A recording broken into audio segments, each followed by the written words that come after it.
A couple years ago, I went to Dodge City with some friends and attended a For King and Country concert. And it was the first time I'd ever heard the story of Hernan Cortez.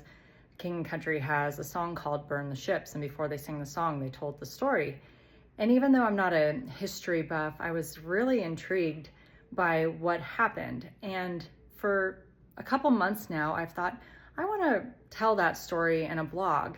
So I sat down to write it, and I wasn't really sure where it was going to go. And I got to thinking, what ships have I burned in the last year? And there was two primary themes that came up, and one was relationships. This past year, I've just had to accept that because someone was maybe my friend in the past doesn't necessarily mean that our lives are compatible anymore. And now that I have children, I want to be extra intentional about who I'm around. And so I've just had to accept that not all friendships are meant to last forever. More importantly, though, I've burned the ship of expectation. And a couple months ago, my husband said something to me, and he goes, "Carrie, you want to be successful, but you want everyone to be okay with your success." Kind of stung a little, but it was because it was true. He was right.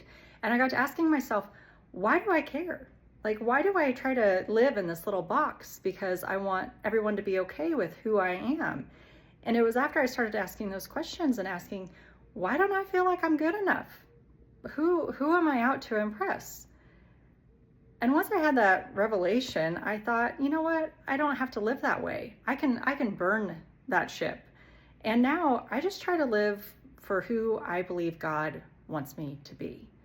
You know, the more you can step into your calling, the more you worry less about what the world says and what the world thinks, and you're thinking more, God, what do you want? What do you have planned for me? That's when you know you're in the right place. And that's the path that I want to be on. So even though I might not be for everybody, and I'm not, that's okay, because I am for God. So if you want to jump and read my blog, Burn the Ships, or if you already have, great. This is just a little background to let you know what inspired it and why it's important. Thank you so much for watching. Godspeed.